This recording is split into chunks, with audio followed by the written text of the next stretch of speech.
I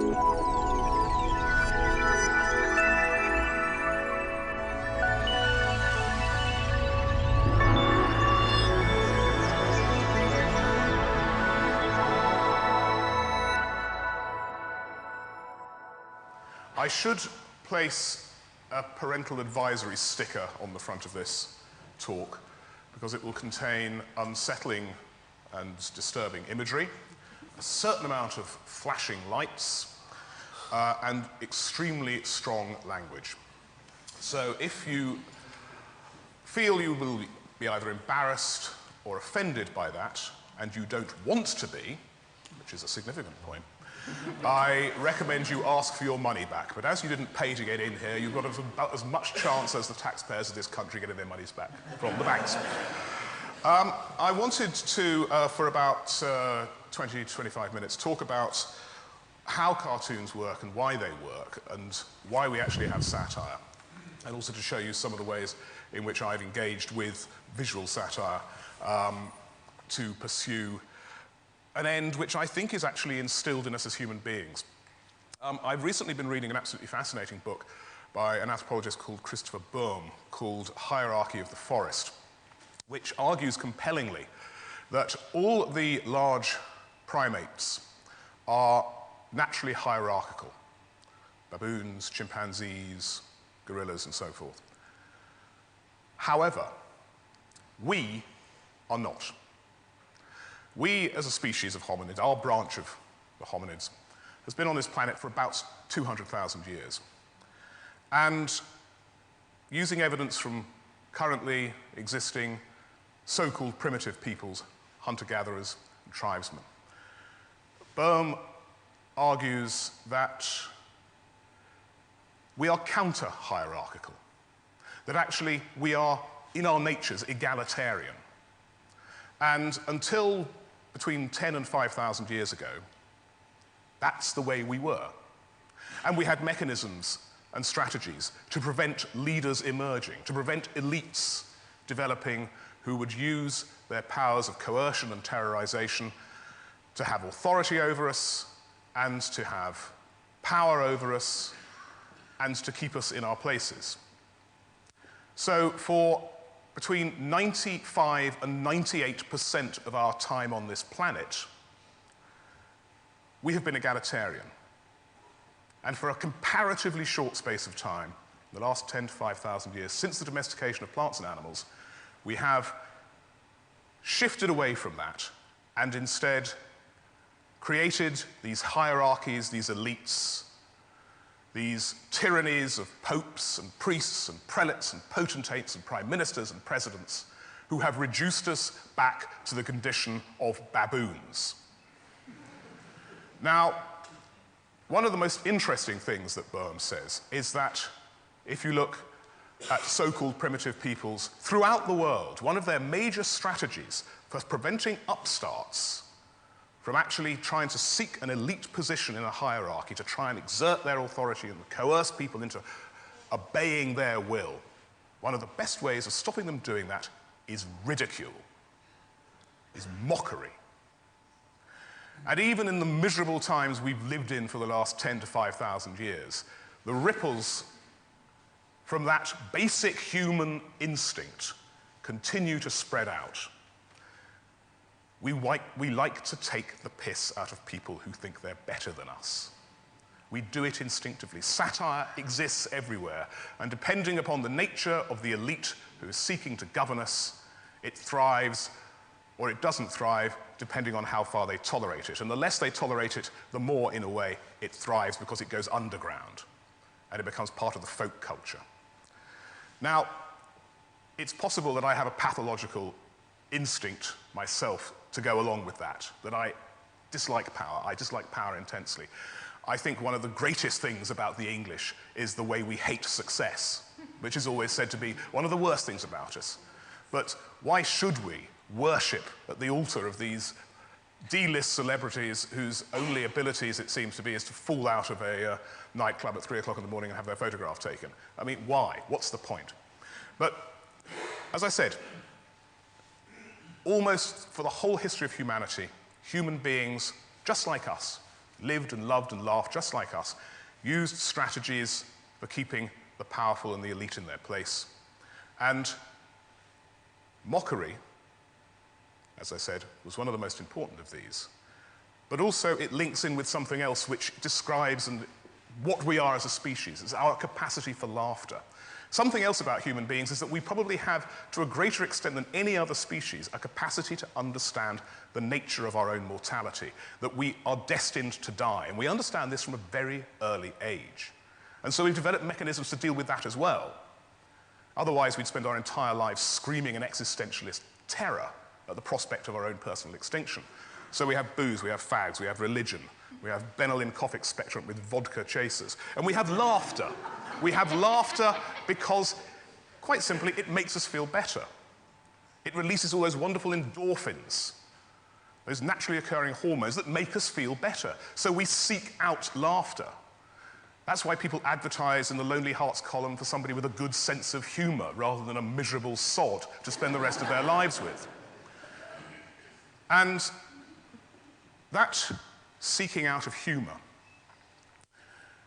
is then linked in with something else, which is art, our capacity for art. Now, I think that the origins of our capacity for art is another inbuilt human capacity, and it's based on our need to control the world around us. So even from the earliest times, the most primitive art, recreating the world around us, but synthesizing it through a human consciousness, the old hand-eye coordination, but filtering through the mind of the artist. We do this in all the so-called arts. We do this in novel writing, because we're re-narrativizing the world and controlling it.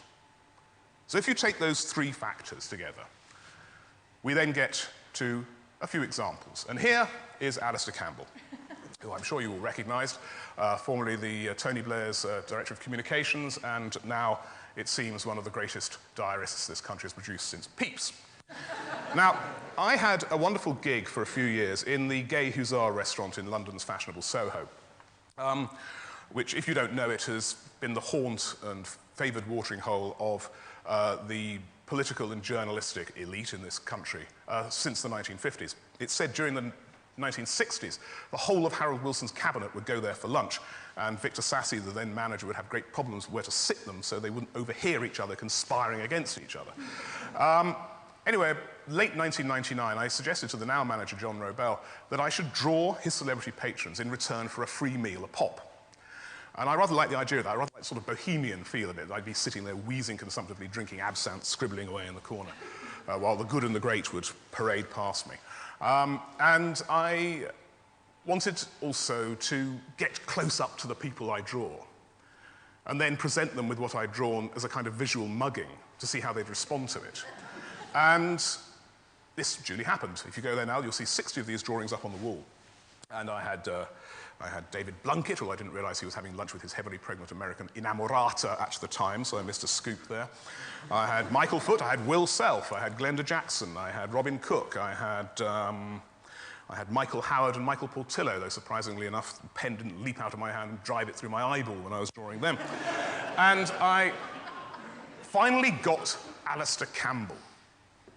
Now, the thing about Alistair is that he is, if nothing else, a control freak. And it was while I was drawing him that I suddenly, for the first time in the 20 years I've been a professional cartoonist, realized exactly what I was doing. Because with everybody else, I said to them, just carry on with your lunch, pretend I'm a sort of fly on the wall, or indeed a fly on your soup while I'm drawing you. And they would sit there talking away while I would scribble away in the restaurant. But the day I drew him, which was the 21st of May 2002, my daughter's birthday, it was a very hot day, the restaurant was very crowded, but the atmosphere in there was so chilly you could have kept a side of beef in there for about 3 months, because Campbell was sitting there glowering at me, and at one point actually shouted across the restaurant, "You won't be able to stop yourself from making me look like a really bad person." And I said, "Alistair, I draw what I see." And it was then I realized what I was doing. I was actually stealing his soul. I mean, he's a good atheist, he doesn't believe he has a soul, but I was taking something about him, i.e. his face, the way he presents himself to the world, and I was recreating it, that old hand-eye thing. I was filtering it through my own consciousness and recreating him as something else, my own creation. That to all intents and purposes, this was sympathetic magic. It was shamanism. It was, if you like, voodoo, doing damage to somebody at a distance with a sharp object, in this case, a pen. And he proved the point at the end when I took it over to him for him to sign as a true record of himself during the course of his lunchtime, when he dissed me. He put me in my place. He put me back where I belonged amongst the people who were hardly worthy of his notice. And at the same time clawed back his soul and shoved it back in his body by saying, this is a good picture of Jeremy Paxman, now where the fuck is the one of me? But that's how caricature, that's how visual satire works. You take these people and you recreate them, and then you set them up as a kind of marionette in the cartoonist's own narrative. And this one was at the time of the Iraq War. Campbell, of course, we will remember, is a retired pornographer from when he was the Riviera Gigolo in Forum magazine. And here he is saying, hey, baby, if I sex you up, will you come in 45 minutes? So you can take individual people, you can turn them into these characters, these dramatis personae, who the cartoonist uses in a kind of ludicrous and ridiculous and mocking way. But you can do more than that. It's actually a very sophisticated kind of shape-shifting, because you can turn them into anything you like. And this was from the time of the Queen Mother's funeral, when there was a story about how Campbell was putting pressure on Black Rod in order to give Blair a bigger role in the Queen Mother's funeral, presumably nestling up beside her in the coffin, we don't know. And I remember the line about Bernard Ingham, Thatcher's press secretary, the sewer, not the sewage. So here we have Alistair as a toilet, an over-brimming toilet.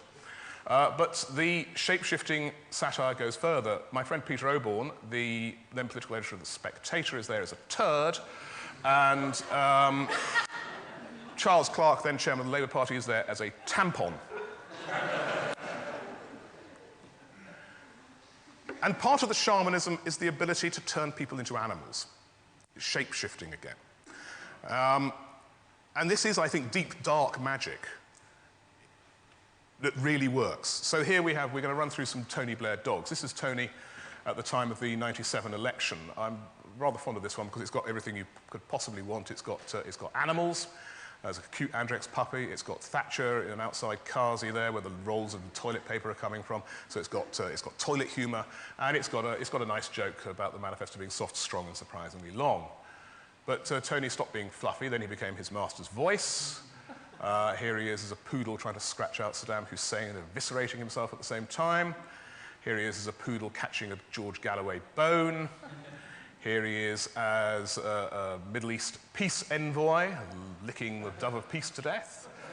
This is, of course, not Tony, this is Boris Johnson, about to have a shit in the litter tray of London, which is, of course, lined with Will's paper, the Evening Standard. And there's something, there are other ways that caricature works. Now, there's a thing called the Mickey Mouse Protocol, which is understood by all cartoonists, which explains why the Mickey Mouse is one of the most recognizable icons on the planet, because he can be reduced to 3 black circles. And when you're caricaturing somebody, you want to reduce them to a series of symbols, of marks on the page. And politicians understand this instinctively. Hitler himself said, I have a very political moustache, because he knew that he could be reduced to a series of symbols, in his case a moustache and a floppy fringe. Politicians use props to make them easier for cartoonists to caricature. Churchill had his cigar. Wilson had his pipe, but interestingly enough, smoked cigars indoors. Thatcher had her handbag. Blair just has his face, and an extraordinary face. I watched him every year when he was giving his leader's speech at the Labour Party conference, and I saw how the mannerisms changed year on year. The first year it was the boyish shit-eating grin. The next year it was the sort of furrowed brow of statesmanship. The third year it was the sullen pout of difficult decisions to make. And at the 2001 conference speech just after 9/11, he came on with the eyes of a 4-year-old child about to burst into tears. And in many ways this is absolutely brilliant. He was using his face as his props. And he was using it in certain ways because it worked well on TV, but of course it works well in caricature as well. So anyway, here are Tony's teeth as missiles. Here are Tony's teeth after the Hutton inquiry, where they become a metaphor for his political fortunes because they're snaggling away because he's been using the rather fecal Alistair Campbell toothpaste there. Here's Tony's ear after the demonstrations on the 15th of February 2003, when 1.5 million people said no, and Tony said, so that's a yes then. Here's Tony's brain, the fear of the Daily Mail. Here's Tony's backbone as a present for George Bush. Here's Tony's backbone again, which has been turned into an American flag. Here's Tony's tongue meeting the Chinese president. Here's Tony's tongue when he found it impossible to say anything at all about the execution of Saddam Hussein. And here's Tony's tongue by implication. Remember when they renamed Congress, they renamed French fries Liberty fries. So, hell, Tony, was that a French kiss? Of course not, George, it was a Liberty kiss. And here's Tony's tongue again. I'm sometimes described as a very savage cartoonist. I am, of course, the Albert Schweitzer of British cartooning, and my aim is solely to please. And when I filed this cartoon, Stephen Moss, who was the acting commentator on The Guardian that day, phoned me up and said, look, I've got a hangover. He's a journalist, after all.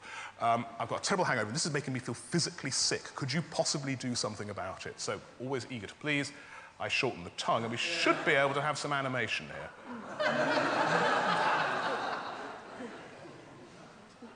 There we go.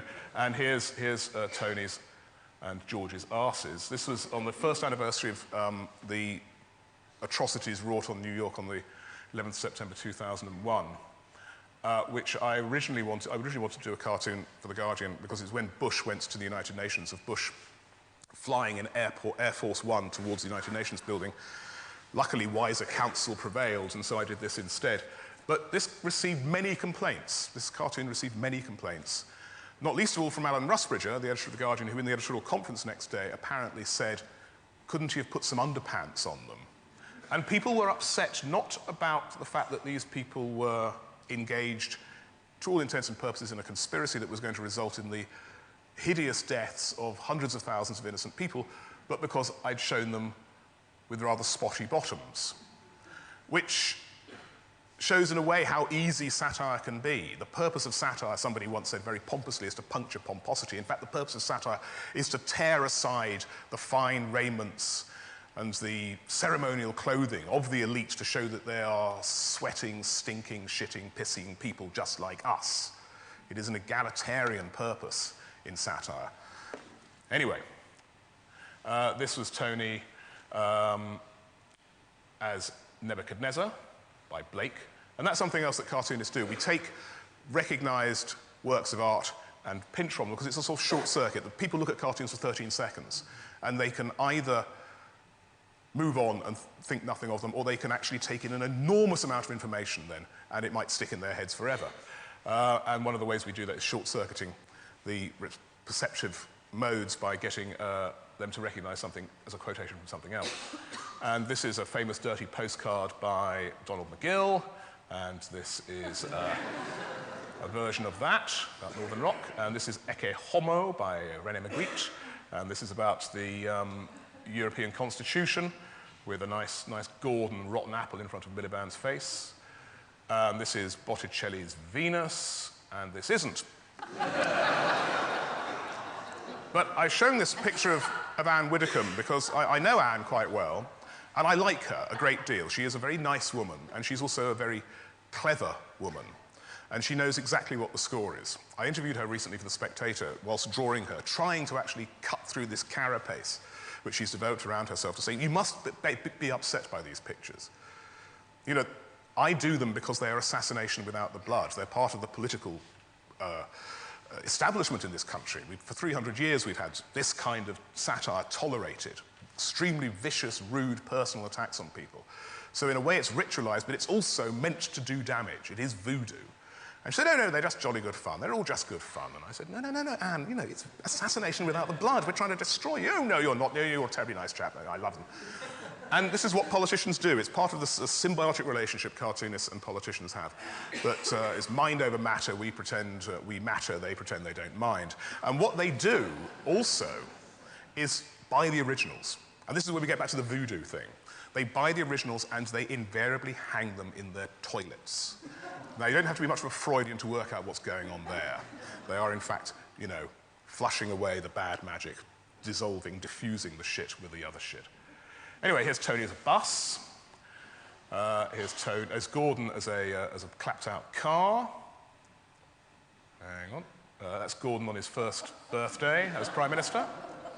Here's Gordon being eviscerated by Cherie Blair and John Prescott, and you'll notice there's a nice little Cameron maggot crawling out of him there.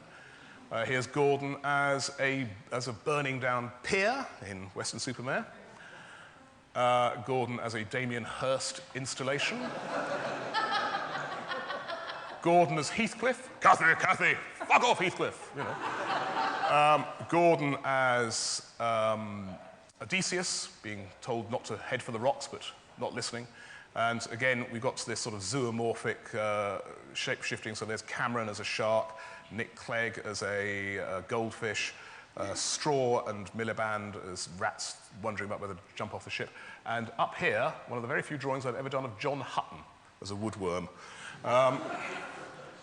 And talking of ships, here's Gordon as a sunken ship, which is when Wendy Alexander resigned as leader of the Scottish Labour Party. So you can turn these people into anything. You can turn a real human being who is Gordon Brown into a sort of sunken ship. Here's Gordon as a badger, thankful not to be culled. Gordon as a turkey, looking forward to Christmas. Gordon as a chicken being strangled by Cameron. And this is David's The Oath of the Horati. And this is The Oath of the Harrieti, as with a nice Miliband lurking in the background before he blew it. And this was, I just wanted to show you this just to say my little homage to the god of cartoons who gave us back Mandy. Thank you, god of cartoons. Believe me, that drawing of Hutton, what was his name? I can't remember what his name was. John Hutton. We needed Mandy back, and there is Mandy. Thank you, Mandy. I hope get well soon. This is John Martin's In the Great Day of His Wrath, and this is a version of this I did a couple of weeks ago. Gordon said, oh look, the ultimate global cataclysm. That means I should be safe in the job for another couple of weeks, and so it has proved. And this is from Tribune. And if anybody's got 20,000 quid, would you please buy Tribune, which the unions have closed down this week? We need it. And reflecting on the troubled times we live in. And this is hard-hitting stuff, I hope. This is meant to make them feel uncomfortable, but it's also meant to make us feel good, because I hope we laugh at this kind of stuff. And our responses are understandable when we laugh at disgraceful things, and our responses to other things are understandable when we use appalling language. And at the moment, it seems only appropriate to say this kind of thing, as capitalism crumbles all around us. We look forward to probably 5 million unemployed by next year, and so on and so forth. People sometimes tell me that my satire is far too strong. I don't think it's far too strong. These are just marks on a paper. There's nothing compared to what the people in power do. And if you drop a car battery on your foot, a correct response is not to go, oh dear, it's to go, fuck. And this is from my new book called Fuck the Human Odyssey, which is, will be available afterwards. Perfect stocking filler for somebody with a large stocking. And here's some more stuff from this. This is the 10 Commandments. This is Luther nailing up his 95 Theses, starting the Reformation. This is the Great Depression, be coming to us soon. And this is the War on Terror. And this was the last drawing I did of Tony Blair as Prime Minister for The Guardian. And inappropriate laughter, disrespectful laughter, inappropriate language, all those things, all those dirty, nasty things we shouldn't do in polite company. And actually, that's how most comedy works. It's the sort of the stuff you can say in private discourse, transgressing the barrier between public and private discourse and becoming into the public arena. And I was very pleased The Guardian let me do this one, because I'll just do it in the right voice, saying, hey everybody, no, so get the voice right as well. Hey everybody, look at these great retirement presents. A fork earth from all at the EU, a fur cuff from Gordon, and fair coffin dye from all the grateful people of Iraq, Afghanistan, and all you guys. So essentially on the leader page of The Guardian, I was able to say fuck off to Tony Blair 3 times. And I felt a lot better for that. And The Guardian is a good liberal paper, and they would never stop me doing that kind of thing, well, at least if they didn't notice. But I've also, over the years, worked for The Times. This is my last, the last slide I'll be showing you, which was a nice gig. I worked for them for about 3 or 4 years. And they used to send me out every week to cover some event, something like this probably. And I then turn it into a big Hogarthian tableau. And And I enjoyed this, and the readers liked it. I got a lot of feedback. And then they got a new Saturday editor, a man called George Brock, who I knew and I liked. And I got an email from his PA saying, George would like to take you out to lunch. Now, I've been a freelancer for the last 25 years. I know what that means. That means you're going to be sacked. And so I expressed some misgivings about having lunch with him. But we met in his restaurant in Wapping, and he sat down. The first thing he said was, rest assured, Martin, this lunch will have no effect whatsoever, or no bearing whatsoever on your continued relationship with Times newspaper, which will go from strength to strength. At which point I thought, fuck. I've got 7 weeks. And then he said later on, I think in the new compact Times that vertical cartoons work so much better than horizontal ones, don't you? And fuck. I've got 5 weeks. And sure enough, almost to the day, 5 weeks later, I received a letter from the managing editor of the Times saying that they were having problems with the new redesign and on Saturdays, and they had to move Julie Birchall's column from the second section of the paper into the main section of the paper, so regretfully, they were going to have to let me go. Now, believe me, to be replaced by a column by Julie Birchall is literally the most humiliating thing that has ever happened to me. But luckily for me, they gave me 2 weeks' notice. So the first week I did a nice cartoon of Wimbledon, and then the last week, just to come full circle, I did a cartoon of the launch of the book of the 60 caricature portraits I'd done for the Gay Hussar. And there we were in the Gay Hussar. And these are the people who were there. And I posed them in such a way. So if we look at them, that's Steve Bell, my friend and colleague Steve Bell, with his arms stretched out like that. And in front of him is Kevin Maguire, associate editor of Politics of the Mirror, with his arms spread out. Possibly constructing an F. Next to them is Mark Seddon, former editor of Tribune, with his arm raised up. Behind him, Kenneth Baker, former Education Secretary, forming a U. Here's the spirit of Simon Hoggart, forming a C. That's me with a different haircut. And the arm of Michael Foote forming a K. Over there, former editor of the People, Bill Haggerty, and former industrial editor of the Mirror, Geoffrey Goodman, forming a B. That's the libel lawyer for the book, who had his work cut out, forming an R. There's Brendan Barber, General Secretary of the TUC, and Lord Lamont forming an O. Ilted Harrington there, forming a C. Sean McGee, the publisher of the book and the manager of the London Review Bookshop, forming a K. So that Saturday, covering half a page of the Times, was the not particularly subtle message, fuck Brock. And I told my friend Francis Ween about this, and I had to make it sufficiently subtle so they'd run the cartoon. And Ween then published the story in Private Eye the next week, and I'm told they were dancing on the newsroom floor at the Times that day, because George Brock wasn't a particularly popular man. But I also know this means that I will never, ever work for the Times again. Ever. I have broken the rules. I have committed bad karma. But I don't care. I really don't care. Because in the unending struggle, the unending fight between ourselves and the elites, between the leaders and the led, between the people and those hierarchical baboons who are trying to keep us in misery and servitude, however comfortable we might appear to be. It's this kind of thing, foul language and satire, which means that basically I won. Thank you very much.